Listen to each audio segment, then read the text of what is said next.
que quiere ir al cielo. Ahorita que acabamos la lectura, me responden, ¿listo? Dice así, el mensaje a Tiatira. Y escribe el ángel de la iglesia en Tiatira, el Hijo de Dios, el que tiene ojos como llama de fuego y pies semejantes al bronce bruñido, dice esto. Yo conozco tus obras y amor y fe y servicio y tu paciencia, y que tus obras postreras son más que las primeras. Pero tengo unas pocas cosas contra ti, que toleras que esa mujer Jezabel, que se dice profetiza, enseñe y seduzca a mis siervos a fornicar y a comer cosas sacrificadas a los ídolos. Y le he dado tiempo para que se arrepienta, pero no quiere arrepentirse de su fornicación. He aquí yo la arrojo en cama y en gran tribulación a los que con ella adulteran, si no se arrepienten de las obras de ellas. Y a sus hijos heriré de muerte, y todas las iglesias sabrán que yo soy el que escudriña la mente y el corazón, y os daré a cada uno según vuestras obras.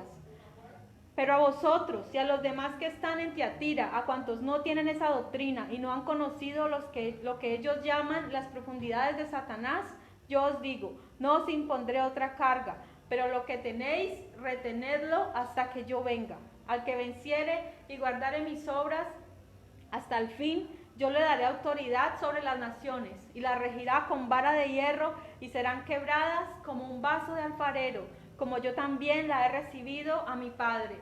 Y le daré la estrella de la mañana. El que tiene oído, oiga lo que el Espíritu dice a las iglesias. Amén. Amén. Ahora sí quiero que me den así una respuesta corta. Y si de pronto hay alguien que nos está viendo a través de internet, pues le invito a que escriba en comentario ¿para qué quiere ir al cielo? Eso es una pregunta. Demos un momentico ahí para que si hay alguien que quiere compartir esa opinión. A ver, yo voy a preguntarle a cada uno ¿para qué quiere ir al cielo? Porque la palabra de Dios dice que Él nos creó para la alabanza de su gloria. Yo quiero ir al cielo para cantarle, para adorarlo, para bendecirlo, porque nos creó para la alabanza de su gloria. Amén. Él se merece toda la honra, toda la gloria y todo el honor. Amén. Por eso quiero voy a ir al cielo. Amén. ¿El hermano Edgar? Amén. Hermano Edgar, ¿para qué quiere ir al cielo? Perdón, pues cada uno dice lo que siente y lo que ¿no? Entonces, yo lo que por qué quiero ir al cielo, y le he pedido a Dios toda la vida, de que yo me conozco, le he pedido a Él que sea mañana. Porque no quiero que Salva se quede vagando aquí en este mundo. Que llegue allá a sus pies, si es su voluntad, no la nuestra. Tengo fe en Él, que sí estaré yo allá. Amén. Él y mi familia estaremos con Él, si es que Dios lo deja, y si no, que haga la vida, que la haga el vino, la plata, si Él desea, vamos, y si no, de la voluntad de Dios, es que todos sean salvos. Amén. porque todos queremos salvos, todo el mundo, pero si Amén. Dios dice, Bueno. pero Él dice, perdón, pero Él dice una partecita, dice, que todos los creyentes llegarán profetas que dirán lo mismo y no son de Él. Y muchos Bueno. hijos míos se perderán. Ok, hermano, o sea, sí, sino que la respuesta debe ser corta por lo que pues nos están viendo, entonces sí, o sea, sí, no solamente o sea, yo comprendo lo que nos quieres decir, pero la respuesta debe ser corta para que podamos avanzar. Amén. Hermana Gladys. Amén. Hermana Ana. Pues yo toda la vida, desde que conocí a Dios, yo siempre he estado con esa idea de que cuando yo dé mi alma a Dios, yo quiero ir a conocerlo, Bueno. a servirlo, ¿A conocer a quién exactamente? a Dios, Bueno. a servirlo a Él. Amén. Cristian David, ¿cuál es la razón por la cual quiere ir al cielo? Para ser salvo. ¿Y mi esposo? Para estar con el Señor. Para estar con el Señor. ¿Con cuál Señor? Con el Señor Jesús. Bueno, listo. Está muy bien la respuesta. Al final vamos a ver aquí una razón importante por la cual todos debemos de anhelar ir al cielo. Amén. Bueno, primero que todo recordemos que el mensaje hoy es a la iglesia de Tiatira. ¿Sí? Es la cuarta iglesia. ¿Sí? Todas van en un orden. Es la cuarta iglesia. que nos habla el Señor. Recordemos que el Señor mismo es el que manda la carta, el mensaje, ¿sí? El Señor Jesucristo. O sea que el libro de Apocalipsis es la revelación de Jesucristo, y Jesucristo mismo envió ese mensaje a la iglesia. O sea, qué privilegio nosotros saber de que el mismo Señor Jesús conoce cada corazón, cada iglesia, y Él es el que mismo manda un mensaje, ¿sí? Cada uno. O sea, este mensaje fue escrito para una iglesia que existió realmente, ¿sí? Una iglesia que existió, pero que es para cada uno de nosotros, ¿sí? A través de todos los tiempos han existido este tipo de hermanos. Dice así, bueno, hablemos un poquito de la ciudad.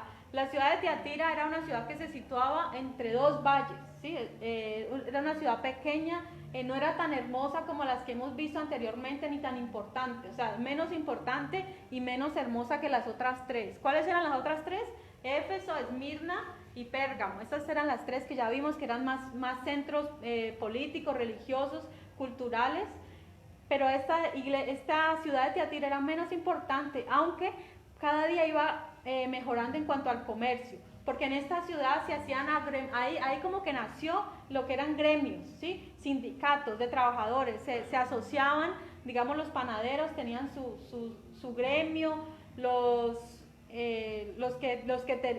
ahí se fabricaban y se tenían muchas telas en esta ciudad. Entonces cada gremio estaba agrupado, y asimismo, como en las otras ciudades, era una ciudad idólatra. En todas las ciudades que hemos visto se veía la idolatría.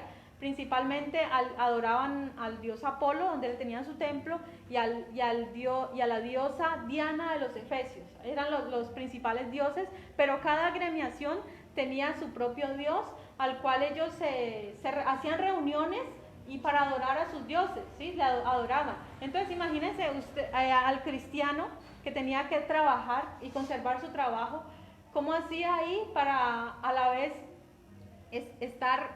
conservar el trabajo y a la vez participar en estas cosas que se hacían, en estas prácticas, banquetes y celebraciones que se hacían? O sea, pensemos por un momento, para nosotros, para estos hermanos debió haber sido muy duro, ¿no? Esta situación, porque de pronto para nosotros juzgar es fácil. No, pero es usted porque trabaja en esto. Pero bueno, ahí vamos viendo qué es lo que dice el Señor y qué es lo que debemos hacer nosotros si nos encontráramos en una situación de estas. ¿Sí? O sea, si es necesario conservar nuestra fe hasta lo último, o si tal vez por un trabajo decir, no, yo más bien yo voy a esto, y aquí vamos a ver qué era lo que se veía. Entonces, en esta ciudad, como les digo, no era muy importante, y ahí tenían un centro de, ¿cómo se llama? Militar, ¿sí? Porque recordemos que las ciudades en la antigüedad, más que todo, se construían como en colinas. ¿Por qué? Porque allá hacían fortificaciones para que los enemigos no las invadieran. Pero esta, como no estaba entre dos valles, entonces ahí tuvo que haber un puesto militar para poder como de vigilancia, para poder proteger a esta ciudad. Los habitantes de esta ciudad de Tiatira pues tenían fama de gente deshonrada, ¿sí? Eso era lo que un historiador llamado Plinio nos decía, que estos habitantes eran gente deshonrada, gente deshonesta. Esta época va del año 500 al año 1500, corresponde a la época de la Edad Media, o la edad del oscurantismo. ¿Qué pasó durante esta época? Ya habíamos hablado en la iglesia anterior que en la iglesia de Pérgamo se unió el Estado con la iglesia durante esta época. ¿Y qué pasó? La época que siguió, la etapa que siguió fue esta, la del oscurantismo o la Edad Media. Durante este tiempo, ¿por qué se le llama oscurantismo? Bueno, porque durante este tiempo no hubo evangelización. Recordemos que había una alianza, el cristianismo estaba unido con el Estado, o sea que no había un cristianismo puro, sino pura corrupción. No había evangelismo, no habían obras misioneras. Durante esta época no hubo nada. O sea, es como el tiempo entre Malaquías, antes de que naciera Jesús, y Mateo. Ahí hubo unos años en el cual hubo oscurantismo, en el cual la profecía, o sea, el Señor no hablaba directamente sobre, o sea, hubo como una quietud. No hubo avance en cuanto al evangelio. Así fue en esta época, oscurantismo, la gente no tenía acceso a las Biblias. Usted se imagina donde solamente una persona tiene la Biblia y es el que habla, y usted no puede tener la Biblia. Aquí pasaba esto. Durante esta época era solamente lo que los obispos dijeran. Ahí el pueblo no tenía acceso a la Biblia y o sea, todos estos errores fueron durante esta época. También durante esta época se creó lo que es la transustanciación. Cuando nosotros tomamos la cena, que hace 8 días lo hicimos, nosotros sabemos que el pan representa el cuerpo de Cristo y la copa, el jugo de uva, representa la sangre. Pero eso no es el cuerpo de Cristo y esa no es la sangre de Cristo. Es solo un simbolismo y una representación. Lo que la doctrina católica dice es que eso es literalmente el cuerpo y la sangre de Cristo, ¿sí? Y que a propósito, lo que ellos llaman, bueno, es como una hostia, ¿sí? Pues no sé mucho sobre eso, pero es una hostia y eso sí la puede, cada miembro la toma, pero la copa, no todos tienen acceso a la copa, ¿sí? Entonces ellos cada año y en cada misa están matando a Jesús, están pensando que ese es el cuerpo crucificado y cada vez lo van sacrificando. Cuando la Biblia dice que el Señor Jesús murió una sola vez y para siempre. El Señor cada año no está muriendo, no. El sacrificio del Señor fue una vez y limpia nuestros pecados para siempre. Amén. Entonces, esto fue lo que apareció. Entonces, ya sabemos qué es entonces la transustanciación. Bueno, continuamos. Entonces, ahí eso es como lo principal de la iglesia, ¿sí? Que habían en gremios, que habían tintorerías. Ya conociendo esto, entremos ahora sí en lo que es el mensaje del versículo 18. Dice, y escribe al ángel de la iglesia en Tiatira, el Hijo de Dios, el que tiene ojos como llama de fuego y pies semejantes al bronce bruñido, dice esto. Allí primeramente no es casualidad que el Señor se presente como el Hijo de Dios a ellos. ¿Por qué? Porque en esta época se estaba negando la divinidad de Jesucristo. ¿Sí? Hay una secta hoy en día que son los testigos de Jehová, que ellos niegan que Jesús es Dios. Ellos dicen, Él es un profeta más, ¿sí? Como cualquiera, igual que los islámicos. Ellos creen en Jesús, pero como un profeta más. Pero aquí Jesucristo, para desbaratar todas esas malas enseñanzas, dice el Hijo de Dios. Ahí se presenta como el Hijo de Dios, que también es Dios. Jesucristo es Dios mismo. Y dice, el que tiene ojos como llama de fuego. Nuevamente, el Señor está haciendo referencia a que sus ojos, su mirada es penetrante a la iglesia. Nosotros... el Señor quiere recalcar eso, ¿no? Que nosotros a veces pensamos que nos podemos esconder de hacer ciertas cosas en secreto, pero recordemos, y hay gente increíblemente que piensa que puede esconderse la mirada de Dios. Hay gente que piensa que, no, si nadie más me ve, Dios tampoco me ve. O sea, miran para todo lado, pero no miran para arriba. Sí, hay gente que para robar miran a ver a quién me está viendo por ahí y se les olvida mirar al más importante, al que todo lo ve, al que tiene ojos como llamas de fuego, el Señor Jesucristo. Para eso el Señor nos está diciendo, su mirada es penetrante, es clara y traspasa. La Biblia dice, el hombre mira lo que tiene al frente, pero Dios mira el corazón. La mirada del Señor va más allá de lo físico, ¿no? Porque eso pasó cuando David, ¿no? Que Samuel miró a todos los hijos de Isaí y dijo, mira, estos hijos se ven como bien, están bien fortachones, están bien hasta bellos, hasta simpáticos. Yo creo que ese va a ser el rey. Pero el Señor le dijo, no. Ustedes, el hombre, mira lo que está al frente, pero Dios mira el corazón, y Dios ya tenía a David como el rey. Bien, dice, al que tiene ojos como llama de fuego y pies semejantes al bronce bruñido. Nosotros ya habíamos hablado en otros capítulos que el bronce bruñido significaba juicio. Ahí eso representa juicio. Y al representar los pies, es decir, un material que va que más adelante vamos a ver, que dice que para aplastar a sus enemigos. Y al diablo. Y al diablo, claro. Uno de sus, a sus enemigos. Dice que pronto el Señor aplastará en breve a Satanás con sus pies. Amén, con sus pies. Entonces, ahí hace referencia a esto, al juicio, y que el Señor va a desmenuzar, ¿sí? Así, en Egipto antiguo había una costumbre de que cuando habían emperadores, habían reyes, se les tenía un nombre, ¿sí? Estaban como en un vaso escrito su nombre, y cuando ya se acababa su reinado, entonces lo quebraban para decir ya o sea, para simbolizar de que ya esta persona ya no reinaba más, sino que seguía, daba lugar al próximo gobernante. Así el Señor que quiere decir eso, y más adelante lo vamos a ver, ¿no? Que se refiere que el Señor va a venir a gobernar con justo juicio.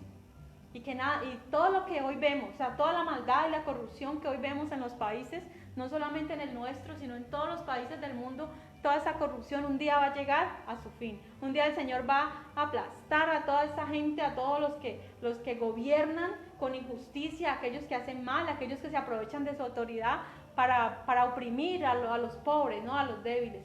Pero les llegará su día. Versículo 19.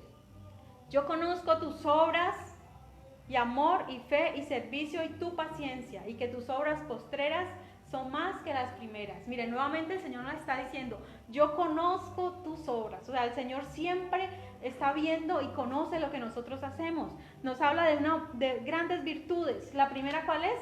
El amor. Mire, o sea, tener amor es algo importante. Que a usted el Señor Jesús le diga, mire, yo conozco su amor. Es importante porque es la falta de hoy en día. Es la carencia que el mundo tiene hoy en día. El mundo tiene otras cosas menos amor. Sí, la Biblia dice que en los postreros días el amor de muchos se enfriará. ¿Por qué? Por la maldad. Hay mucha gente que, no, ya de ver tanta maldad, ya dejan de amar, ya poco a poco va menguando el amor. Pero mire que esta iglesia no, esta iglesia tenía amor. Si nos acordamos si estuvimos atentos a los mensajes, había una iglesia que había perdido el amor. Exacto, la primera que nombramos dice la Biblia que tenía muchas cosas buenas, pero que había perdido el amor, o sea, ya no se amaban entre ellos, ya no amaban a Dios. El primer amor que nosotros tenemos que conservar es el amor a Dios, porque si se pierde el amor a Dios, se pierde el amor a hermanos. O sea, si dejamos de amar a Dios, que no vemos, ¿cómo vamos a amar a los hermanos que sí vemos? Entonces mire que esta iglesia amaba a Dios y se amaban entre ellos. Entonces, el amor y la fe, eso es otra parte, es uno de los, ahí vemos que están nombrando algunos de los frutos del Espíritu, ¿no? Dice la Biblia, más el fruto del Espíritu es amor, es gozo, es paz, es paciencia, benignidad, fe, mansedumbre, templanza, ¿cierto? Y aquí vemos que ya están nombrando otro fruto importante en el cristiano, la fe. Es necesario nosotros, a pesar de las circunstancias en las cuales nos encontremos, guardar la fe. ¿Y qué es fe? Es creer en Dios, creer en su palabra. Acordémonos que la Biblia dice que la fe viene por el oír la palabra de Dios. O sea, la palabra de Dios es lo que nos llena de fe. Ahí, si nosotros de pronto estamos faltos de fe, ¿qué tenemos que hacer? Ir a la palabra y leerla, que esta palabra por sí sola nos va llenando de fe. Entonces, estos dos puntos importantes, dice, y servicio. O sea, la iglesia de Tiatira era una iglesia que servía. Los hermanos de Tiatira no eran perezosos, no, ellos estaban ahí dispuestos a ver, hermanos, hay una campaña, hay un retiro, a ver, aquí yo estoy, yo pongo mi carro, yo pongo el megáfono, yo voy, si yo no tengo nada de eso, yo voy, yo cargo las sillas, pero o sea, eran personas que estaban allí con servicio, ¿sí? No eran de aquellos que, a ver, ¿dónde estará el hermano? El hermano sí podrá ir hoy, no, hermano, yo hoy no puedo, no, el sábado para mí es de descanso. Yo toda la semana, imaginemos, yo toda la semana trabajando y el sábado es el único día que yo descanso, no, yo no voy a ir a la campaña, no, hermano, no cuente conmigo. En esta iglesia no, en lo de esta iglesia, si había que hacer algo, ellos estaban ahí diligentes y hacían la obra. Entonces miremos que es otro punto a su favor que tenía esta iglesia. Era gente de servicio, era gente de amor, de fe y paciencia, ¿sí? La paciencia es algo que bueno, muchos dicen, no pidamos por paciencia porque nos llegan problemas, ¿cierto que sí? Pero mire, de todas maneras los problemas son los que hacen que nosotros seamos pacientes, que a veces cuando hay una larga fila y usted empieza con la impaciencia, pero esta fila ¿por qué no se mueve? O sea, usted empieza así, ¿y qué lo hace que usted tenga paciencia? Esperar a que, o sea, o se va y no hace la vuelta que tiene que hacer, o espera ahí, tiene paciencia y se queda calladito. O sea, eso nos ayuda a esperar, a tener paciencia, ¿cierto? Los mismos problemas nos hacen, bueno, ya voy a esperar con paciencia porque no hay de otra. O sea, o me calmo, me tranquilizo, o me tengo que ir sin lo que necesito. Con el problema. Exacto, con el problema. Entonces, esta iglesia tenía paciencia, sí, tenía paciencia a pesar de lo difícil que era ser cristiano en esta ciudad. Bien, dice, y que tus obras postreras son más que las primeras. Uy, o sea, era una iglesia que iba en aumento. O sea, si antes empezaron siendo poquitos, la iglesia iba mejorando, o sea, nosotros no podemos ir de para atrás. O sea, esta iglesia en ese sentido iba hacia adelante, iba creciendo en amor, iba creciendo en obras, que si antes íbamos a evangelizar los sábados, nosotros decir, bueno, yo evangelizaba, ¿sí? Yo predicaba, yo cantaba, yo era de los hermanitos ABA, o sea, yo lo hacía antes, ¿cierto? Muchos de nosotros solamente vivimos de los recuerdos, vivimos de las cosas que hicimos antes, de verdad, yo sí me acuerdo que yo visitaba, yo cantaba, yo servía, pero ¿qué pasa? Eso ya fue, ya no, ya, o sea, eso fue, ya los cultos en los parques ya no se ven, ya las cosas que antes hacíamos como iglesia, ya hoy en día ya han ido disminuyendo. Mire que nos está pasando lo contrario de esta iglesia, porque esta iglesia dice que las obras empezaron siendo flojos tal vez, pero dijeron no, para Dios hay que servir, a Dios hay que tener fuerza, hay que tener ánimo, y ellos empezaron flojos, pero fueron aumentando, lo contrario a Éfeso, ¿no? Que Éfeso tenía buenas obras al principio, pero perdieron el amor, o sea, lo contrario, ¿no? El Señor a Éfeso le dice, arrepiéntete y haz las primeras obras, ¿sí? En cambio aquí es lo contrario, aquí esta iglesia iba en aumento, y lo que el Señor quiere de nosotros es eso, que vamos en aumento, ¿sí? Que si antes de pronto escudriñábamos menos la palabra, leíamos menos, que ahora leamos más, que ahora oremos más, que ahora busquemos más de Dios. O sea, no podemos irte para atrás. Que si antes ayunábamos 3 días, ahora solamente un día y así, no. O sea, si antes ayunaba un día, vaya aumentándole, que son ejercicios espirituales que fortalecen nuestra vida. Eso es lo que nos mantiene fuertes en momentos de debilidad, en momentos de tentación, porque nosotros no somos exentos a los ataques del enemigo. El enemigo siempre está allí atacando la vida del cristiano, y si nosotros no estamos fortalecidos en la oración y en la palabra, pues somos un blanco fácil. Bueno, hasta ahí lo bueno de la iglesia. Aquí hay un pero, ¿sí? Como cuando usted, tal vez su jefe le tenga muchas cosas buenas para decirle, pero, pues ya usted, o sea, uno respira como, le hace uno en la garganta, y ¿qué me va a decir? A ver, yo me cojo fuerte, a ver, para resistir el tanganazo. Dice, pero tengo unas pocas, serán pocas pero no pequeñas, pero tengo unas pocas cosas contra ti, que toleras que esa mujer Jezabel, que se dice profetiza, enseñe y seduzca a mis siervos a fornicar y a comer cosas sacrificadas a los ídolos. Bueno, allí nos habla de Jezabel. Sí, o sea, algo que he notado en el libro de Apocalipsis es que hace referencia a personajes del Antiguo Testamento. Está en el libro de Reyes, ¿sí? En el libro de Reyes nos habla de esta mujer Jezabel. En la iglesia anterior vimos que en el libro de Números nos hablaba de Balaán, o sea, son profetas, son personas que existieron, por eso nosotros no podemos dejar de un lado el Antiguo Testamento. Muchos dicen, no, es que yo no me rijo por el Antiguo Testamento porque es que eso es la ley, y ya la ley ya no tiene cumplimiento. No, lo que la Biblia dice es que toda la escritura es inspirada por Dios, y los 66 libros que están en la Biblia pertenecen al canon, y quiere decir, fueron aprobados por hombres de Dios, hombres inspirados por Dios, que vieron que era necesario toda la Biblia. ¿Cómo vamos a saber nosotros de dónde salimos, cómo Dios creó al hombre, si no leemos el libro de Génesis? Allí nos está relatando todo, la historia del pueblo de Israel, o sea, allí está todo. Entonces aquí nos habla de una mujer, Jezabel. Recordemos por un momento quién era Jezabel, quién fue Jezabel. Jezabel era una mujer, se casó con el rey Acab, era la hija de un rey sidonio llamado Ed-Baal. Estos eran pueblos enemigos del pueblo de Dios. Sin embargo, el rey Acab se buscó una mujer, esta mujer que la Biblia habla que es una de las peores mujeres que habla la Biblia en el Antiguo Testamento. Esta mujer fue mala, asesina. Al mismo profeta Elías lo hizo temblar de miedo. Sí, el mismo profeta Elías, que ya sabemos de pronto quién fue Elías, cómo Dios lo usó grandemente, y cómo fue arrebatado en un torbellino. O sea, él mismo, y ella lo amenazó a él en un momento, y el profeta Elías fue tanto el miedo que le dio que quiso aún morir. y o sea, huyó de ella de miedo, de temor. Pero miren, esta mujer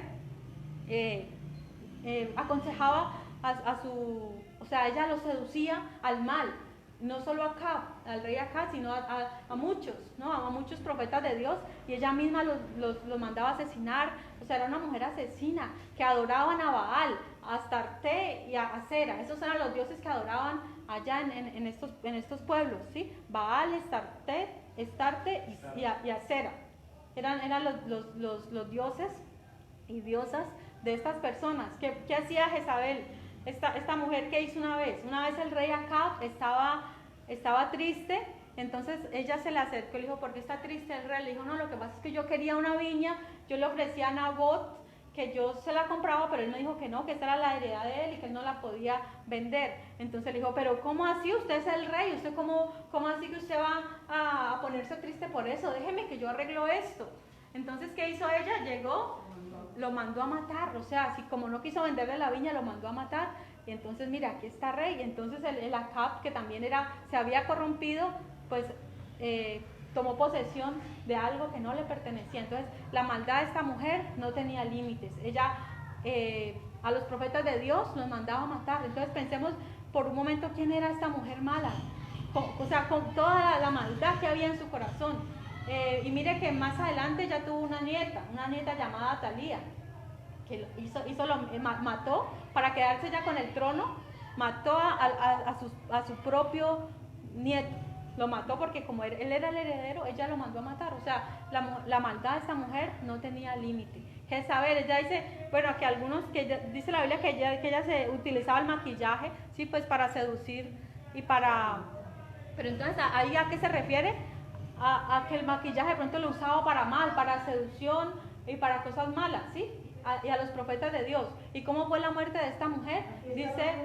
Dice la Biblia que el profeta, que el sacerdote Jehú fue, porque Dios ya había decretado el juicio contra ella, la empujó, ¿sí? O sea, ella cuando lo vio, ella lo quiso seducir a él, pero Jehú, la empujó a ella y cayó desde el balcón, y dice la Biblia que los perros vinieron y se la comieron, y solamente quedó la calavera, las palmas de las manos y las plantas de los pies. O sea, eso fue lo único que quedó de ella, ¿sí? Entonces miremos el castigo que esta mujer llevó. O sea, aquí nos está haciendo mención a Jezabel.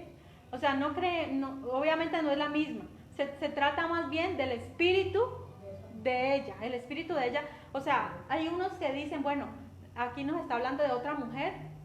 O sea, probablemente, o sea, yo no les puedo decir si fue una mujer que existió, que tal vez no se llamó Jezabel, sino que el Señor la llama Jezabel por las obras y por el espíritu mismo de ella, que tal vez fue una mujer, sí, o tal vez solamente es algo simbólico, sí, tal vez se refiere a un nombre simbólico para hacer referencia a ella, a las mismas obras que ella hizo. Entonces, pero mire lo que ahí dice: toleras que esa mujer Jezabel, que se dice profetiza. O sea, probablemente es como, dice, para que enseñe. Es como si aquí en la iglesia tuviéramos un listado de las personas que predican, y ahí dentro del listado estaba Jezabel, porque ahí dice, ¿no? Enseña y seduzca. O sea, ella misma tenía, dentro de la iglesia, ella podía enseñar y ella tenía opinión. Recordemos que en Éfeso no se toleraba a los malos. En Éfeso dice que se decían apóstoles y no lo eran, en Éfeso no los toleraban, sino que los echaban. Sí, o sea, mire, por eso ahí vemos que Tiatira es como el opuesto, ¿no?, de Éfeso. En cambio aquí sí permitían que Jezabel enseñara, que la misma Jezabel tenía dominio sobre la iglesia, y ella misma se decía profetiza. Hoy en día, ¿esto se ve hoy en día? Claro que sí. Hoy en día, tristemente, hay muchos que se llaman apóstoles, muchos hombres, y la esposa, o sea, simplemente son pastores. O sea, él es el pastor y ella, pues, la esposa del pastor o la pastora, ¿cierto? Pero hoy en día no les basta con eso. Hoy en día él es el apóstol y ella la profeta, ¿cierto? Sí, yo creo que han escuchado eso. O sea, el nuevo título que se da hoy en día a la esposa del pastor es la profeta. Pero mire dos cosas, que aquí dice la Biblia que el femenino de profeta no es no es profeta, sino profetiza. Entonces mire que hasta en eso están errados ellos, en llamar profeta a una mujer, cuando es profetiza, ¿sí? ¿Cierto? Debería ser profetiza. Pero aquí dice, pero ella misma se autonombró. O sea, Dios no es quien ha nombrado a estas profetas, sino que ellas mismas, así mira, así como ella misma se dice profetiza, ella misma cree. ¿Y qué es un profeta en la Biblia o una profetisa? Aquel que hablaba, que anunciaba la palabra de Dios. O sea, era un oráculo de Dios, es decir, Dios hablaba a través de esa persona, pero aquí no pasaba así. Ella no era un oráculo de Dios porque ella simplemente se decía profetiza, pero es decir, no lo era. Y dice toleras, o sea, aquí hay tolerancia. En Éfeso no toleraban a los malos, en Pérgamo un poquito lo toleraban, un poquito aguantaban estas doctrinas, y aquí en Tiatira sí ya era tolerancia total. O sea, es como el declive de la iglesia, ¿no? Primero empiezan bien con la verdad, luego permiten un poquito y luego ya toleran el pecado. O sea, ahí la palabra tolerancia no es buena. Es decir, nosotros respetamos a las personas, a todos. Nosotros respetamos a cualquier persona, ¿verdad? Los homosexuales, las lesbianas, los adúlteros. Bueno, nosotros respetamos, no los atacamos, tampoco estamos de acuerdo con que los asesinen, porque eso es triste. A mí me duele saber que hay gente mala que ven a un homosexual y los quieren matar, los quieren destruir. O sea, eso me parece muy cruel y eso no es bíblico. Lo que la Biblia nos manda es amar a esas personas, a orar por ellas. Exacto. Y si ellos vienen acá, está bien, pueden venir a escuchar la palabra, pero ¿qué es lo que no debemos hacer? Exacto, no debemos es tolerarlo, es decir, no debemos permitir que ellos vengan acá cogidos de la mano, quieran formar parte de la iglesia, formar parte del servicio. Ellos pueden venir y escuchar, pero ya no pueden, exacto, hasta que no se arrepientan, no pueden ejercer liderazgo en la iglesia. En cambio, aquí sí se toleraba. Entonces vemos un poquito qué es lo que el Señor, o sea, no podemos tolerar algo que Dios no tolera.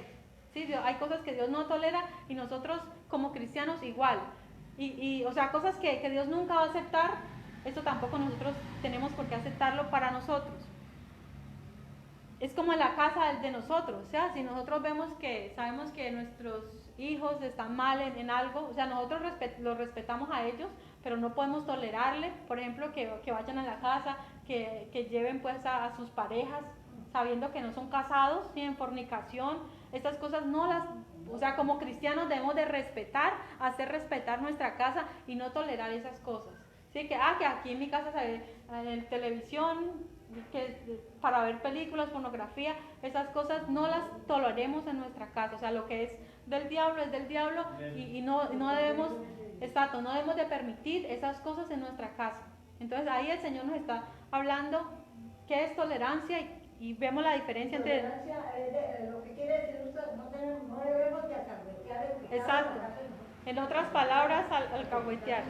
Bueno, dice, toleras que esa mujer Jezabel, que se dice profetiza, enseñe y seduzca a mis siervos a fornicar y a comer de cosas sacrificadas a los ídolos. Entonces, mire, esta mujer tenía una influencia sobre la iglesia. Ella les decía a los hermanos allí, mire, ustedes pueden ir a los banquetes, acordémonos de lo que yo les decía, que habían gremios, habían agremiaciones, ustedes pueden ir allá, pueden comer y no pasa nada. O sea, simplemente ustedes vuelven a la iglesia y esas cosas se pueden hacer, o sea, se puede entremezclar lo uno con lo otro y no pasa nada. Esto era lo que ella estaba enseñándoles. O sea, ustedes pueden fornicar, pueden ir, de pronto se le ofreció a Baal, de pronto algo, o sea, podemos ir a un carnaval. ¿Qué es la palabra carnaval? Viene de carne a Baal. O sea, los carnavales que existen hoy en día es carne a Baal, es decir, es ofrecerle a Baal, a ofrecer un sacrificio a Baal. Por eso los cristianos no participamos de carnavales, ni de fiestas, ni de ferias, nada. O sea, eso nada tiene que ver con los hijos de Dios. Nosotros tenemos que tener claro eso. Que es la feria de mi municipio, no, nada de eso. Eso no podemos participar de Dios, de la mesa de Dios y de la mesa de los demonios. Eso lo dice la Biblia, ¿sí? O sea, o somos santos para Dios o no somos nada, porque al Señor le hace esa advertencia, o sea, ahí permites que ella les hable, les diga no pasa nada, y ahí habla de fornicación. ¿Y qué es fornicación según la Biblia? No solamente es el acto físico del pecado, sino también espiritual. Sí, espiritual. No podemos jugar con las cosas de Dios y con las cosas del mundo. No podemos adorar a Dios y adorar a María. O sea, en muchos cristianos tristemente tienen a María todavía en un lugar alto, ¿sí? En un lugar alto, y aún por ahí guardan imágenes, conservan todavía, y no sé qué otro tipo de imágenes puedan conservar algunos hermanos, ¿sí? No hablo de los de aquí, hablo en general en las iglesias. Hay gente que todavía tiene sus ídolos, tiene sus cosas ahí guardaditas en la casa, y o sea, la verdad no sabemos para qué lo hacen. ¿Sí? La Biblia dice que Dios es un Dios celoso, y Él no admite adoración a nadie más, ni siquiera la imagen de Jesucristo como nosotros nos lo imaginamos, ¿no? Vemos a un hombre zarco, a un hombre simpático con el Sagrado Corazón de Jesús, y la Biblia dice que eso no es Él. Jesucristo no es así. Ninguno de nuestra generación pudo ver a Jesús como Él era, y así lo hubiéramos visto. Él no acepta que adoremos un cuadro, que nos rindamos, que nos humillemos ante un cuadro. Él solamente desea adoración. Dice, él es la imagen del Dios invisible. No podemos ver a Dios, pero lo sabemos que está allí, y es lo que Él desea de nosotros, que tengamos fe. Y otra clase de ídolos, que nosotros ya sabemos que no solamente son ídolos las imágenes, las estatuas, sino cualquier cosa que está por encima de Dios. O sea, los ídolos pueden ser nuestros hijos, pueden ser nuestros padres, pueden ser el trabajo, ¿sí? Una casa, un carro. Hay mucha gente que pone cualquier cosa en lugar de Dios. No, yo no voy a la iglesia porque es que yo estoy trabajando y me toca trabajar muy duro, y yo hoy no iré. O sea, ponen cualquier otra cosa en lugar de Dios. Entonces mire que el Señor decía allí, nos habla allí de esto, ¿sí? Debemos de dejar de amar cualquier cosa que nos aparte del Señor. Yo quiero que abramos la Biblia en Hechos 16, o sea, en Hechos 15. Lo tenía y lo perdí. Hechos 15, que nos habla, mire, resulta que en los tiempos de la iglesia primitiva habían personas, los apóstoles, habían unos que querían, ahí habla el concilio de Jerusalén, querían poner a la gente, a los cristianos, a que se circuncidaran, a que cumplieran cosas de la ley y todo esto, ¿sí? O sea, querían añadirle al mensaje de Jesucristo cosas que no están en la palabra de Dios. Entonces, ¿qué hicieron? Hechos 15. A ver, les digo el versículo exactamente, pero ya les digo el versículo.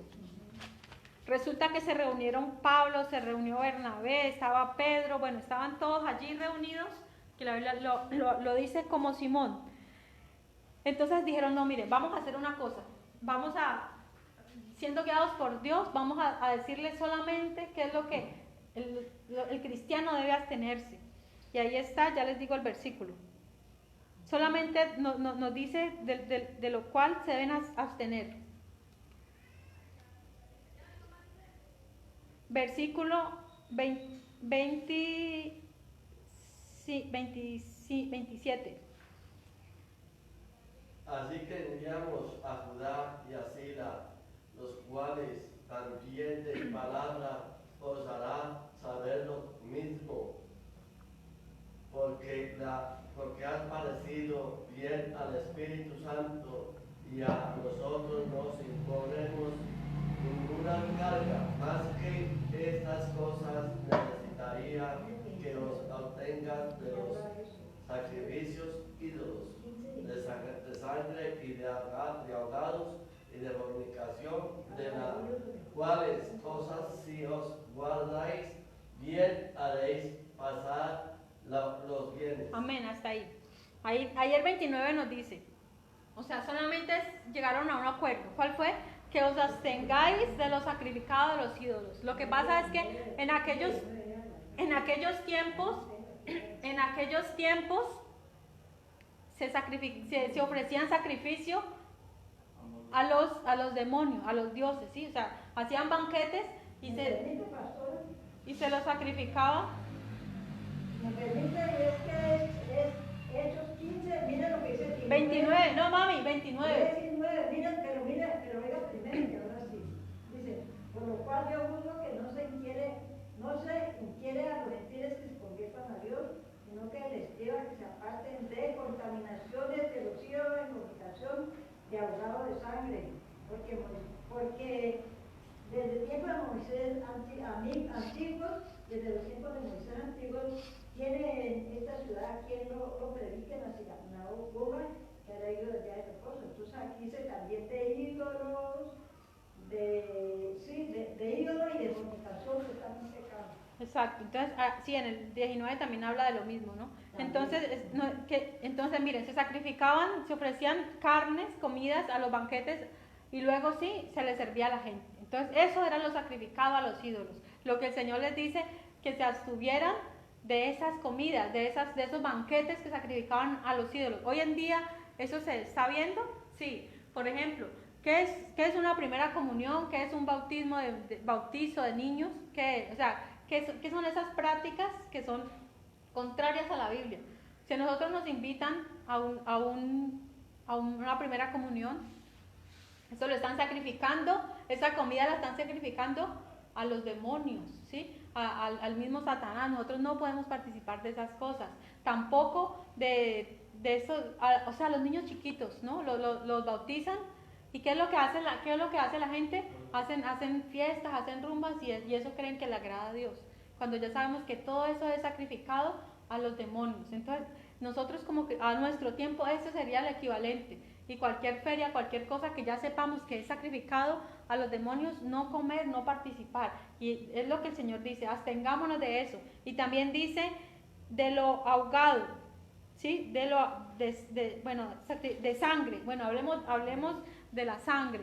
Este punto es importante, porque hay muchos cristianos que piensan que comer sangre pertenece a la ley, pero no es así, porque Dios le dijo a Noé, o sea, antes de que existiera la ley, el Señor ya había prohibido, incluso a Adán, ¿cierto? A Adán, a Noé le prohibió comer sangre. Dijo, ustedes pueden comer de la carne, pero la sangre no la coman. Y esto sigue a través de todos los tiempos. El Señor prohíbe que comamos carne. Así es de que como cristianos es uno de los pocos alimentos, ¿sí? Que tal vez el Señor expresamente nos dice, absténgase de sangre. O sea, la rellena es como lo que se come hoy en día que tiene sangre, ¿no? Entonces abstengámonos de eso, no comamos eso. Sí, no comamos sangre porque es un mandato del Señor, el Señor lo dice y debemos obedecerlo. No sé si alguno de ustedes todavía, no, es que yo escuchaba a una hermana, no, es que la rellena es tan rica. Bueno, pero si hay rellena cristiana, ¿no? Hay una rellena que hacen sin sangre, ¿no? No sé cómo la hacen, pero pues si no tiene sangre, pues ahí es donde está lo malo, ¿no? En la sangre. Dice, de ahogado. ¿Qué es ahogado? Aquellos animales que al morir, o sea, los pollos, exacto, asfixiados. O sea, ahí el Señor está prohibiendo también eso. En el cuello y no los dejan de derramar la sangre. O sea, lo ideal es que se derrame la sangre, pero no ahogado. Entonces el pescado no es bueno. No, el pescado sí. No. Si usted lo está sacando y el animal afuera se ahoga. No, pues que el vivo se mete, se le corta y se sacan las vísceras. ¿Cómo es? El vivo, cuando está chapaleando, ahí se mata. Se le sacan las agallas, pero no, nunca ahogo. Pero es ahogado. Es ahogado. Vengan, hermanos, mami, ya, o sea, acordémonos que estamos aquí también, entonces hay personas que nos están viendo, entonces les pido que, o sea, si quieren ahorita después del culto nos quedamos discutiendo si quieren esos puntos. Entonces dice, y de fornicación, o sea, la Biblia habla de fornicación, todo tipo de fornicación, ¿sí? Todo tipo de fornicación, física como espiritual. Y dice, y de las cuales cosas si os guardáis, bien haréis, pasadlo bien. O sea, eso es lo que el Señor está demandando de nosotros. Hay personas, hay iglesias, hay concilios que quieren poner cargas más allá de las que el Señor pone, ¿sí? Mira, aquí nos está hablando de unas normas que hay que cumplir. Cualquier otra cosa hay concilios que dicen, no, allá no pueden hacer esto, allá los hombres tienen que sentarse a un lado, las mujeres a otro, o sea, son políticas de hombres, pero no tienen por qué convertirse en cargas que nos ponen, ¿no? Usted para poder ser salvo tiene que hacer esto, esto y esto. O sea, solamente tenemos que ver qué es lo que nos dice la Biblia y cuáles son las cargas que el Señor ha puesto a nosotros. Dice la Biblia que el yugo del Señor es liviano y ligera su carga. O sea, no es que sean demasiado duros, no es que el Señor, es que a veces tristemente a las mujeres, lo hablo porque soy mujer, porque nos quieren poner más cargas. Es que la mujer no haga esto, no, o sea, no puedo, si voy a hacer deporte. Hoy en día surge la controversia que la mujer no puede predicar. Exacto. O sea, yo no me puedo poner una sudadera porque, o sea, si yo quiero montar en bicicleta tengo que ponerme falda, ¿cierto? O sea, según muchos cristianos. O sea, no, la mujer no haga esto, no haga esto, no haga esto, y son cargas que la Biblia no habla de ellas, ¿sí? Hay cosas que son inventos del hombre. O sea, si está en la Biblia, lo creemos.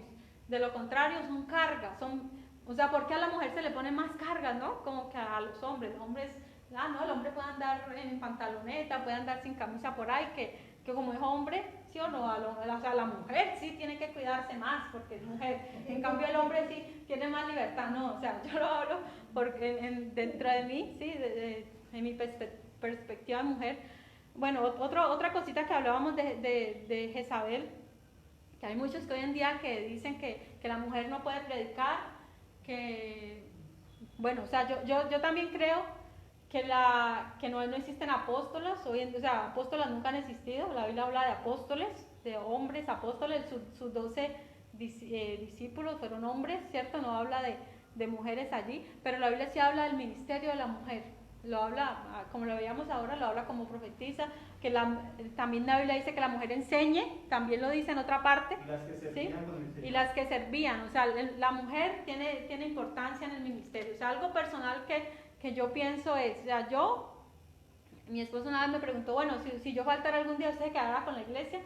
Yo le dije, no, yo ahí ya no, o sea, yo sirvo como ayuda, o sea, él es el que toma las decisiones principales aquí, es él, o sea, si yo simplemente, o sea, pero qué tal que él me diga, no, hermano, usted no puede enseñar, entonces él haga todo, él cante, él va a visitar, o sea, si yo no, según el pensamiento de muchos, tal vez, o sea, yo no podría enseñar, Ni enseñar a los niños, ni enseñar de ningún tipo, pero vemos que la Biblia no dice eso, sí, la Biblia no dice eso. Ahí habla, y aquí esta mujer Jezabel que quería tomar autoridad, o sea, esta iglesia de Tiatira tenía eso, ¿no? Que la mujer, lo que el Señor no está de acuerdo es como un matriarcado, ¿sí? O sea, dentro de la iglesia donde hay como con muchas mujeres, ¿no? Que eso tristemente pasó, eso pasa en el concilio que nos retiramos, donde la mujer es la presidente, y o sea, bíblicamente como que no está bien, ¿sí? Como que no está bien que la mujer mande, porque la Biblia dice que la mujer no es la que manda, la que ejerce autoridad sobre el hombre, ¿cierto que no? Pero lo que sí habla es que nosotros sí somos la ayuda, sí podemos servir, sí podemos predicar, podemos servir si estamos sometidas a la palabra de Dios. Pero aquí en esta iglesia de Tiatira, ella sí enseñaba, ella sí tenía dominio, y ellos eran tan débiles, así como Acab fue débil, que Acab nunca se tomó la autoridad que él debió tener, Acab, o sea, como rey, él debió ejercer total autoridad, ¿cierto? Porque él era el rey, pero no, él, así como era él con ella, que le permitía hacer todas sus cosas y todas sus locuras, así mismo esta iglesia permitía a Jezabel que mandara en la iglesia. Bueno, vamos avanzando porque nos va cogiendo el tiempo. Bueno, dice, versículo 21, y he aquí, y le he dado tiempo para que se arrepienta, pero no quiere arrepentirse de su fornicación. Es decir, el Señor le estaba dando tiempo. Aún a esa Jezabel del Antiguo Testamento también tuvo tiempo de arrepentirse, pero no. El Señor siempre da tiempo, da oportunidad. Mientras hay vida hay esperanza. El Señor estaba dando tiempo a ella y probablemente a sus seguidores para que se arrepintieran, pero no habían querido. O sea, el Señor da tiempo. Dice 22, he aquí, yo la arrojo en cama y en gran tribulación a los que con ella adulteran, si no se arrepienten de las obras de ella. Entonces, mira, hay castigo, hay que habla gran tribulación, ahí nos habla, la arroja en cama y gran tribulación. O sea, ahí habla de un dolor físico, ¿no? Cuando uno está enfermo físicamente, va a la cama, ¿cierto? Y ahí se sienten los dolores. Hay mucha gente es cuando la tribulación llega, estando en cama, cuando de pronto nos sentimos tan mal que no podemos ni levantarnos a veces. Ahí habla de eso, un dolor profundo, una enfermedad física, ahí habla de una enfermedad física, dice, y en gran tribulación, o sea, a todos aquellos que con esta mujer adulteran, que aceptan los consejos de Jezabel, van a pasar gran tribulación, van a pasar dolores, y tribulación, ¿qué es? Es como como cuando una uva las exprimían en un lagar y le sacaban todo el jugo, así se refiere, eso es lo que significa la palabra tribulación. Versículo 23, vamos avanzando más rápido. Dice, y a sus hijos heriré de muerte, y todas las iglesias sabrán que yo soy el que escudriña la mente y el corazón. A sus hijos heriré de muerte, es decir, a todos aquellos que escuchan, ahí se refiere a los hijos espirituales, ¿no? Porque ella aconsejaba, Jezabel aconsejaba entre la iglesia, aconsejaba a los mismos hermanos. Es decir, Jezabel podía enseñar, podía decir, y les aconsejaba a ellos a fornicar. Les decía, ustedes pueden ir a sus cosas, y ustedes pueden seguir siendo cristianos y no pasa nada. Pero ya dice, los heriré de muerte, y todas las iglesias sabrán que yo soy el que escudriña la mente y el corazón. Ahí el original griego no dice la mente, sino los riñones y el corazón. ¿Por qué? Porque para el pensamiento judío en los riñones estaba la sede de las emociones, o sea, todas las emociones están ahí en los riñones, y en el corazón pues están los pensamientos, son las sedes del pensamiento. Entonces el Señor es el que escudriña, y el Señor es el que está mirando todo lo que se hace. O sea, no podemos participar allá de los ídolos y venir a la iglesia como si nada pasara. O sea, si alguna vez se cometió eso, pues el Señor da tiempo para que la persona se arrepienta, pero debe cambiar su actitud, ¿no? Para poder que sea aceptable delante de Dios. 24.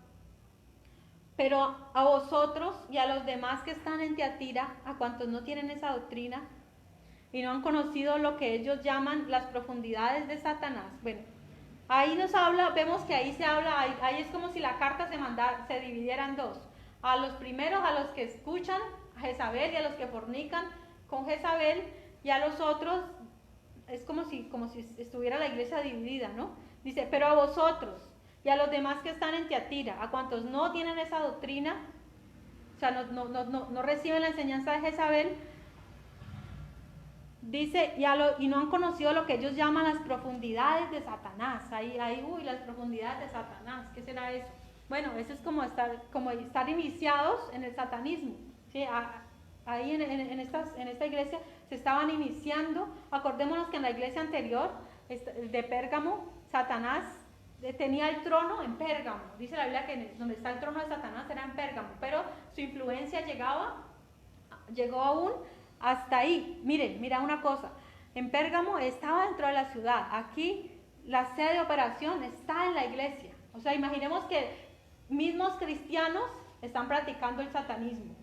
Esto pasaba, o sea, ellos habían conocido las profundidades de Satanás. Ahí mismo en la iglesia estaban yendo a la iglesia, escuchando el mensaje de Dios, y a la vez estaban yendo por allá a otras prácticas de satanismo. O sea, imaginemos cómo estaba esa iglesia ya de corrompida. A pesar de todo lo bueno que tenía, miremos la corrupción que estaba dentro de la iglesia con el mismo Satanás. Y miren, la iglesia católica, como hemos visto en la historia, porque para ver estas iglesias, pues me ha tocado estudiar un poco sobre la historia de la iglesia, ¿sí? Que hubo un tiempo donde la iglesia cristiana estaba amangualada con el Estado, ¿sí? Donde precisamente durante esta época que no había predicación, no había mensaje, ahí se introdujeron todas esas prácticas idolátricas, ¿sí? Ese símbolo que tiene en la copa de la primera comunión, la H, la I, la H y la S, ¿no?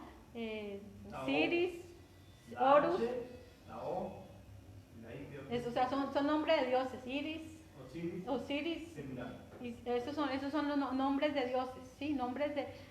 Entonces, mira, cuando ellos hacen esas prácticas a los niños, están sacrificando a Satanás, están haciendo prácticas satánicas. Y mire, hoy en día eso lo podemos ver dentro de la iglesia. Usted dirá, bueno, pero hoy en día ¿existe satanismo dentro de la iglesia? Pues sí, resulta que hay prácticas que el Señor aborrece. Mire, hay personas que evangelizan, bueno, los que salen con cosas raras, cuentos raros, que no son bíblicos, bueno, han cogido una Biblia y la han enterrado porque es que así el pueblo se convierte, o sea, porque es que un pueblo muy malo, entonces enterraron una Biblia en algún lugar. O sea, esas son prácticas satánicas. Eso no es, o sea, ¿ustedes creen que este libro así enterrado puede hacer efecto en alguien? O miren, también escuché de alguien que le dijo, hermana, es que el esposo estaba en adulterio, entonces le aconsejaba a la hermana que cogiera las camisas del hombre, hiciera ciertos ritos, o sea, ciertas cosas que no son bíblicas. Para que él no vuelva a hacer esto, hágale esto, haga esto. O sea, ¿a qué nos suena eso? A brujería, a hechicería, ¿cierto que sí? Hay otros que de pronto en aviones que le echan aceite a la ciudad, o sea, en helicópteros, ¿no? Que le echan aviones a una ciudad y son cosas que no están en la Biblia, o sea, son prácticas con sal. Miren, nosotros estuvimos en un ¿cómo se llama? Un culto unido hace tiempo en otra ciudad, donde, bueno, la pastora habló, muy buena palabra, no puedo decir que no, o sea, es de Dios la palabra, pero introdujo cierta cosa rara. O sea, la Biblia nos habla del aceite de la unción, ¿cierto? Que podemos ungir, y bueno, pero ella dijo, mire, es que yo lo aprendí a preparar como está en la Biblia y lo estaba vendiendo por cierto valor. Obviamente, pues, pero entonces a nosotros eso no nos sonó como que no estaba bien. O sea, ya al evangelio no tenemos por qué añadirle cosas, ¿sí? O sea, el evangelio se predica tal y como es con la Biblia. No hay necesidad de que usted compre un agua bendita, ¿cierto? Porque es lo mismo, agua traída a Jerusalén, agua o tierra, ¿sí? Un manotadito de tierra a Jerusalén. O sea, yo deseo ir a Jerusalén, a Tierra Santa, porque es mi deseo, pero yo no puedo traer cosas del río Jordán, agua, hermanos, yo les vendo esto, o sea, porque eso no es bíblico. Esas cosas eso es brujería, eso es poner la confianza en algo. O sea, al Evangelio de Dios no podemos añadirle, ¿sí? Y cosas raras, que hoy en día que la escoba ungida, no sé si han escuchado esas prácticas, ¿no? Que cogen, esta escoba está ungida y con ella barremos el pecado y yo la vendo a tal precio, y se ponen a vender escobas y la gente como muchos que son ignorantes la compran y piensan, yo quiero adquirir esto. Y recordemos algo que es esta secta de estos brasileros, ¿sí? ¿Los qué? Creciendo en Gracia y otras más, que mire, ellos empiezan a vender una rosa. Ellos venden una rosa por tanto y la gente empieza a creer y así muchas prácticas. O sea, cualquier cosa rara, porque cuando hay Semana Santa, en el mundo guardan el ramo ese, esas ramas con que baten en la calle, y las guardan y ponen ahí su adoración a eso y creen que eso es santo. Y que cuando hagan tempestad queman el ramo, porque yo he visto Sí, esas cosas. Exacto, mire, nosotros como cristianos despojémonos de todo eso. Mire que aún de agüeros, ¿sí? No creamos en los agüeros, que el ajo macho hace esto, que la herradura, o sea, no creamos en esto. La Biblia condena estas prácticas. Mire, la Biblia condena estas prácticas. La Biblia dice, no se ha hallado en ti quien practique adivinación, agorería. O sea, nosotros como cristianos, mire, aún quieren las cosas de Dios, quieren hacer las cosas buenas de Dios, quieren hacerlas malas. O sea, por ejemplo, la sangre de Cristo, ¿cierto? La sangre de Cristo tiene poder y es algo espiritual, no es algo que podamos ver, no es algo que podamos tener en un líquido. Esto representa la sangre de Cristo, yo la tengo ahí. Sí, o sea, yo evito en mi vida las cruces, ¿sí? Porque la cruz es símbolo de maldición y Jesús ya no está en una cruz. O sea, hay muchas iglesias que conservan la cruz, ¿sí? O sea, nosotros no nos gusta eso. A mí personalmente, o sea, yo no voy a criticar a ellos, ¿sí? Ni voy a decirles, son malos, no, o sea, cada uno. Pero yo digo, si Jesucristo nos hizo libres y Jesucristo murió una sola vez, Él ya no está allí crucificado. Amén. Y eso es un símbolo que bueno, no sé, La cruz es símbolo de muerte porque al final... Sí, o sea, Cristo murió en la cruz, sí, y siempre y cada día debemos de recordar su sacrificio en la cruz, pero no debemos porque hay muchos que lo utilizan mal, ¿no? Y mire que los cristianos, a ver, los católicos tienen la cruz, pero no tienen al Cristo, ¿sí o no? Ellos tienen las cruces, muchas cruces, pero no tienen al Cristo. Y nosotros los cristianos tenemos a Cristo y no queremos llevar la cruz. O sea, no queremos cumplir con los mandamientos del Señor y toda su obra. Entonces, guardémonos de todas esas prácticas.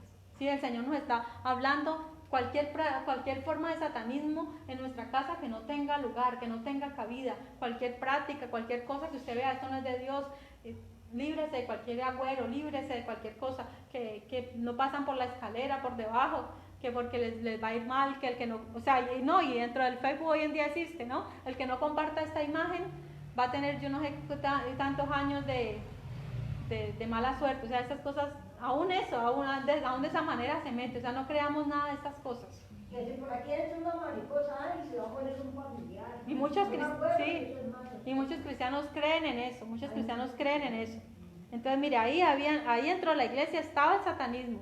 Dice, y yo os digo, y yo os digo, no os impondré otra carga. O sea, aquellos que no se habían contaminado, el Señor les dice, no más cargas. O sea, ustedes están guardando la palabra, no les voy a poner otra cosa adicional, ¿no? Porque los fariseos, a ellos les gustaba imponerle carga a la gente. O sea, por ejemplo, hermano Edgar, usted tiene que ayunar todo el día, o si no, mejor dicho.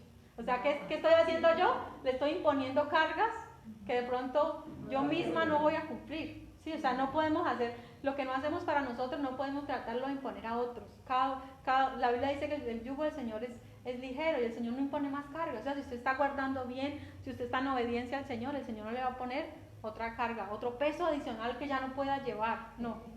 El Señor nos hizo libres, entonces nosotros debemos andar y vivir en libertad, en la libertad con la cual el Señor nos hizo libres.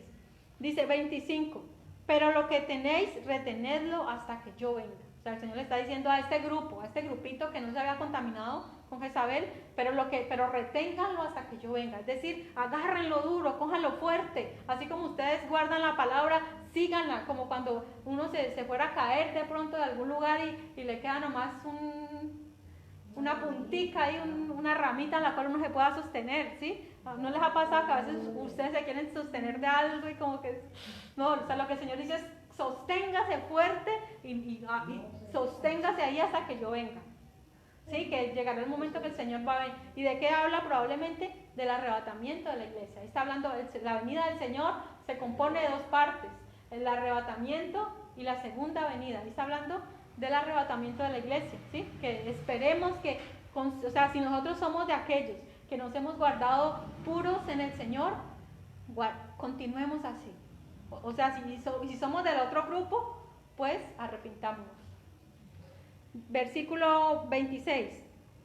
Al que venciere y guardare mis obras hasta el fin, yo le daré autoridad sobre las naciones y las regirá con vara de hierro y serán quebradas como vaso de alfarero, como yo también la he recibido de mi Padre. Ahí vemos que nos está hablando. ¿Recuerdan en los primeros versículos que dice que sus pies como bronce bruñido? Ahí nos está hablando de una etapa que vendrá sobre la humanidad. ¿Cuál es? El milenio, 1000 años. La iglesia de Cristo va a reinar, va a gobernar por 1000 años. Nosotros los hijos de Dios, los que somos fieles a Él, dice que nos va a dar autoridad sobre las naciones. Mire, hay una corriente que se llama el nominalismo, que dicen que los cristianos de hoy en día, Dios nos ha puesto para gobernar, para que estemos en las alcaldías, en las gobernaciones, en el consejo. ¿Y qué pasa? El pastor ya no es pastor, sino que es político, o sea, ya es un político, ¿sí? Una vez yo hablé con un pastor que él al principio servía como misionero, pero ya él estaba aquí aspirando al consejo de Jumbo.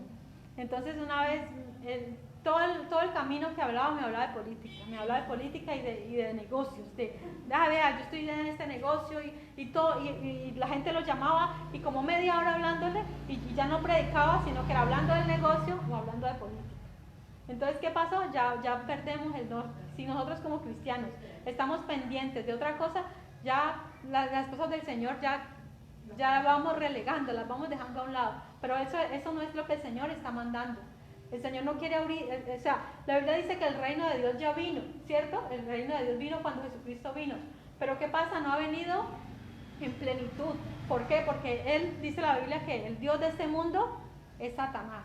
¿Sí? O sea, Cristo no tiene el señorío del mundo. O sea, Dios es soberano.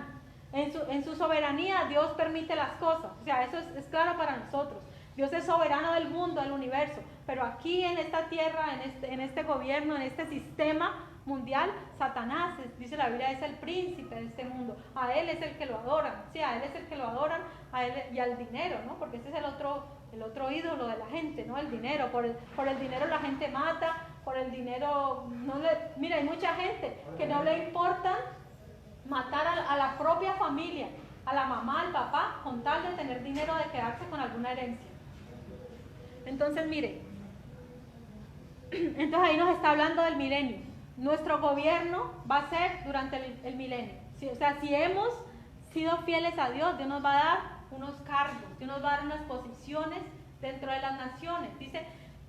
Dice que nos dio un reino de sacerdotes. O sea, usted y yo somos llamados a reinar, a gobernar, pero no ahorita, sino durante el gobierno de Cristo, durante el milenio. A eso es que tenemos que nosotros ver que el Señor nos va a dar una posición de honra en esos momentos. Pero ¿quiénes van a ser los que van a gobernar?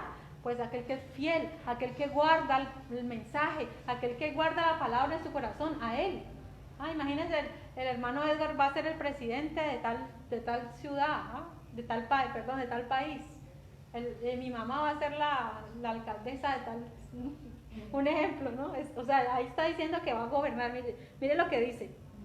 Es el 26, al que venciera y guardare mis obras hasta el fin, yo le daré autoridad sobre las naciones. O sea, va a tener autoridad en las naciones, va a tener puestos de gobierno y la regirá con vara de hierros y serán, ahí habla del Señor Jesucristo que va a regir con dureza. O sea, es decir, la regirá con vara de hierro y se refiere a la justicia de Dios. Que Dios no es como los gobernantes de hoy en día, que son corruptos, que tiran, que a la gente la oprimen, no. Al decir vara de hierro, es sí con justicia y con aquellos corruptos los va a someter. Y dice, la regirá y serán quebradas como vaso de alfarero. O sea, todos aquellos inicuos, impíos, que no se sometan al gobierno de Jesucristo, pues Él los va a pisar. Dice la Biblia que el Señor aplastará en breve a Satanás. Así, o sea, así. Por eso sus pies son como bronce bruñido, para desmenuzar, para juzgar. Dice, y ahora sí, versículo 28. Dice, así como yo también la he recibido de mi Padre. Es decir, la Biblia dice que toda potestad le fue dada al Señor Jesús en los cielos y en la tierra. Cuando Jesús murió y resucitó, dice la Biblia que todo poder, todo dominio le fue dado al Señor Jesucristo. Y dice la Biblia que Jesucristo tiene un nombre que es sobre todo nombre. O sea, el nombre de Jesús es sobre todo, el nombre de Jesucristo. Y Él dice, y así como Él del Padre Dios recibió, así Él nos lo da a nosotros, ¿sí? Entonces mire que nosotros de la mano del Señor Jesús vamos a recibir ese mismo dominio, o sea, el dominio para gobernar. Ahora sí el versículo 28, y aquí está la pregunta que yo les hacía al principio. ¿Para qué quiere ir al cielo? Dice, y le daré la estrella de la mañana, es decir, al Señor Jesucristo. O sea, lo que el Señor le promete a esta iglesia, dos cosas. Una, que vamos a ser gobernantes durante el milenio, y la otra, el Señor Jesucristo. O sea, ¿cuál es la razón de nosotros querer ir al cielo? El Señor Jesucristo. O sea, yo escuché las opiniones de ustedes, ¿sí? Y me alegra los que respondieron que el deseo de ir al cielo es ver al Señor Jesucristo, ¿sí? Aún no es ni siquiera por ser salvo, por saber que ya me salvé del infierno. Yo quiero ir al cielo para saber que ya no voy a ser condenado, que no voy a sufrir. O sea, bueno, está bien, esas son razones buenas para buscar de Dios, ¿cierto? Porque hay mucha gente que se convierte a Cristo por miedo, ¿no? Por temor de ir al infierno. Yo no quiero ir al infierno, entonces yo voy a la iglesia. Pero mire, nuestra razón de ser cristianos, de ser hijos de Dios, es amar a Jesús, es algún día poder ver a nuestro Salvador. O sea, yo creo que ese debe ser el deseo de todos nosotros, ver a Jesús, ¿verdad? Porque Jesucristo dice, Él se hizo asequible a nosotros. Dice que Jesucristo es la imagen del Dios invisible. O sea, a Jesucristo sí lo vamos a poder ver, así como Él es. Tal vez nosotros, es el sueño de muchos, o escuchar su voz, ¿verdad? Yo a veces le oro al Señor, qué bueno, que como dijo Job, ay, que me diera que yo pudiera estar aquí y hablar y contarte mis cosas. O sea, ¿qué más? O sea, ¿quién nos diera eso, no? Poder saber que el Señor Jesús está aquí, porque la Biblia dice, Él está en medio de su iglesia, pero no lo podemos ver. O sea, aún no hemos llegado a ese momento en el cual podemos ver cara a cara al Señor Jesucristo. O sea, lo que para hoy en día para nosotros solamente lo guardamos como una esperanza, lo guardamos en el corazón, anhelamos su venida, anhelamos verlo, pero aún no lo podemos ver. Pero la Biblia dice, le daré la estrella de la mañana. O sea, ahí la estrella de la mañana es el Señor Jesucristo. Y el Señor Jesucristo a nosotros, como su iglesia, nos promete que nos va a dar al Señor Jesucristo. O sea, qué mayor regalo. Por eso felicito a la hermana Ana, bueno, también a mi mamá, que son los que se acercaron a la respuesta, ¿cierto? Es ver al Señor Jesús. Y bueno, mi esposo también lo dijo, ¿verdad? Es ver al Señor Jesucristo. Este debe ser, bueno, todo lo dijeron. O sea, nuestro mayor deseo debe ser ese, ver al Señor Jesucristo. Le veremos tal cual es, en su gloria y su poder. O sea, ese debe ser nuestro anhelo, ese debe ser el motivo de nosotros, o sea, a resistir las pruebas, resistir las cargas, resistir las luchas. A veces hay cosas que uno uno dirá, bueno, en la iglesia hay hermanos que a veces por una razón se retiran, yo no voy a esa iglesia por tal cosa, y se apartan, y los tristes se apartan o sea, si fuera que se apartaran de la iglesia nomás, buscaran otra y siguieran con Dios, pero no, hay personas que se apartan de Dios definitivamente y por cosas, mire, siempre van a haber problemas, siempre van a haber disgustos. O sea, entre la iglesia de Cristo no debería existir, porque mire, o sea, en la Biblia nos dice, si bien no hay iglesias perfectas, 100%, pero sí hay iglesias que se asemejaban mucho a lo que es la iglesia que el Señor viene. La iglesia de Filadelfia, todavía no la hemos visto, ¿verdad? No la hemos visto la de Filadelfia, pero la iglesia de Esmirna también era una iglesia, pero mire, ¿qué caracterizaba a esta iglesia? El amor fraternal. Por eso no es bueno, hermanos, que nosotros, o sea, está bien que hayan diferencias entre nosotros, pero mire, no debemos de ponernos de pronto pendencieros, es que esto, no, o sea, tomémoslo con calma y amémonos. Sobrellevemos, dice la Biblia, sobrellevemos los unos las cargas de los otros y cumplir así la ley de Cristo. Entonces, mire, es necesario, a pesar de las diferencias que tengamos, no ponernos con esa actitud, ¿sí? O sea, yo les pido eso, de corazón amémonos porque el Señor viene por una iglesia santa, una iglesia que exacto, pero mire, o sea, el apóstol Pablo le escribe a la iglesia, todavía entre ustedes hay esto, o sea, entre nosotros todavía pueden haber. O sea, no hemos llegado a la plenitud de Cristo, no hemos llegado, y ese es un proceso que es solamente hasta que el Señor venga por nosotros. Pero por ahora tratemos, hermanos, de amarnos unos a otros, ¿sí? El amor es importante, el amor es muy importante. Entonces, amémonos unos a otros y esperemos ver a Jesucristo, ¿sí? Porque la Biblia dice, sin santidad nadie verá a Dios. Entonces, mire, para poder recibir esa promesa de ver a Jesucristo, la estrella de la mañana, es necesario que estemos en paz, que estemos bien con Dios, que lo anhelemos cada día esa presencia. Tratemos de escuchar a veces su voz. Cuando estemos en oración, tratemos de escuchar esa voz apacible. ¿Qué nos diría el Señor Jesús? O sea, si nos pudiera hablar, o sea, el Señor a estas iglesias le hablaba a cada uno lo bueno. Pensemos por un momento, bueno, que el Señor, ¿qué me diría? Tú tienes esto, tú tienes amor, tal vez, tú tienes gozo, tienes paz, trabajas, o sea, eres de servicio, pero tienes esto. O sea, el Señor nos dice, mire, ustedes todavía tienen estas cositas, todavía por ahí tienen estas prácticas que no le agradan al Señor. Entonces, escuchemos al Señor. O sea, ya escuchamos el mensaje, ¿verdad? Ahora le toca a cada uno, nos toca a cada uno escuchar a ver qué cosas hay en nuestra vida que estamos guardando, que son prácticas que al Señor no le agradan. Adulterio espiritual, fornicación, ¿verdad? Espiritual. Que nosotros, todavía el Señor nos... O sea, si el Señor nos habla de una manera, escuchemos. La Biblia dice, si oyeres hoy su voz... O sea, si Dios le habló en alguna parte, escúchelo. No me escucha a mí. O sea, no diga, es que usted es por tirármelas a mí. No. Escuche lo que el Señor le dice. Porque yo no voy a ir a su casa y a ver, hermano, a ver usted en qué anda. A ver, yo desde por la mañana hasta por la tarde yo lo vigilo, a ver la hermana Ana qué es lo que hace todo el día para poder hablarle aquí el domingo. O sea, yo no voy a hacer eso, ¿cierto? Quien la está viendo es Dios. Dios es el que conoce todo acerca de cada uno, ¿verdad?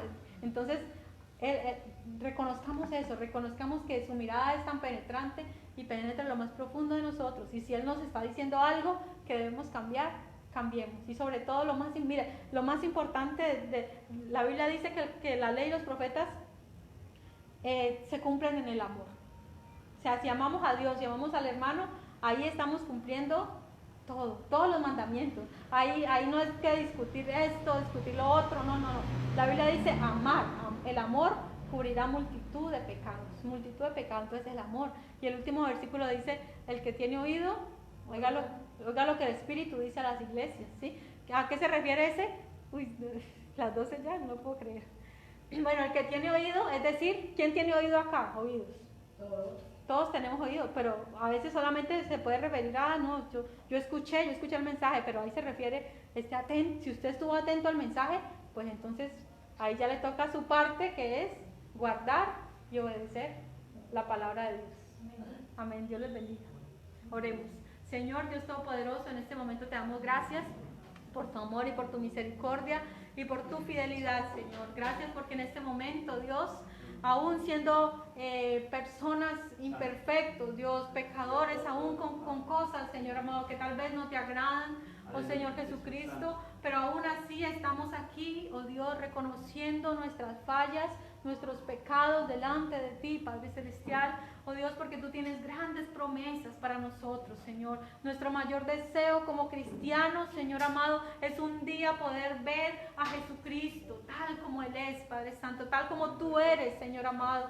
Oh Dios, porque tú te revelarás al hombre así, Señor amado, a cada uno de nosotros. Dice tu palabra que el tabernáculo de Dios estará en medio de los hombres, Padre Celestial. Tú establecerás tu morada, Señor, en medio de nosotros, en medio de tu iglesia, Padre Celestial. Por eso te pedimos hoy, Señor, que tú nos perdones, Padre Celestial, por todos nuestros pecados, Señor Jesucristo. Porque nosotros, Señor amado, tal vez hay rencor, tal vez hay avaricia, tal vez hay rencillas, hay chismes, hay murmuraciones, Padre Santo, tal vez hay disensiones, hay malas cosas, Padre Santo, tú eres el que conoce, Señor. Yo no sé lo que hay en cada hermano, Padre Celestial, yo no sé lo que cada hermano trae en su vida, oh Dios, si de pronto hay cosas de las cuales, Señor amado, no han querido despojarse, no nos hemos querido despojar de ciertas cosas, Padre Celestial. Pero tu palabra, Señor amado, es veraz, Padre Santo, y tu palabra nos habla, Señor, así directamente a cada uno, Padre Celestial, porque no son mis palabras, no es lo que yo diga, sino es lo que dice tu palabra, es lo que tú nos mandas a través de tu palabra, a guardarla, a cumplirla, a obedecerla, Señor, y creer que tú vienes pronto por una iglesia santa, una iglesia pura, Señor Jesucristo, una iglesia que se ha entregado a ti, Señor, una iglesia que anda en amor, en fe, en servicio, en paciencia, Señor amado, que tengamos esas virtudes, Señor Jesucristo, pero que desechemos lo malo, Señor, que desechemos toda práctica del diablo, toda obra de Satanás, que no la aceptemos en la iglesia, Señor amado, sino que solamente sea el gobierno, el señorío de Jesucristo en este lugar, Padre. Oh Dios, límpianos de toda contaminación, Señor, límpianos, Padre Santo, que seamos, oh Dios, una iglesia pura, Señor amado, así como dijo el apóstol Pablo, que una iglesia pura para presentársela a Jesucristo, oh Dios, porque es lo que tú deseas de tu pueblo, santidad, pureza, Señor, oh Dios, que no nos mezclemos con el mundo, que aborrezcamos toda obra de Satanás, Señor amado, que no amemos al mundo, oh Dios, que no seamos adúlteros espiritualmente, Señor, amando otras cosas, oh Dios, que solo te amemos a ti, Señor, que nuestra mirada, nuestra confianza sea solamente en ti, oh Dios, que te amemos de todo corazón, Padre, que dediquemos nuestra vida por completo a ti, que nos gastemos para ti, para tu servicio, Señor Jesucristo, oh Dios, que compartamos tu palabra, que sirvamos con fe, con amor, con alegría, oh Dios, que no solamente estemos pendientes de los defectos de otros, Padre Santo, sino que cada uno nos examinemos a nosotros mismos, Padre Celestial. Oh Dios, te pedimos, Señor Jesucristo, que nos guardes del mal, que nos libres, Padre Santo, de toda obra de las tinieblas en contra de nosotros, en contra de tu iglesia, Padre Santo. Hoy nos declaramos en libertad, en victoria y en bendición. Y te pido que mis hermanos, Señor, sean bendecidos y que tú les proveas, Señor, conforme a tus riquezas en gloria. En el nombre del Señor Jesucristo. Amén y amén. Gracias a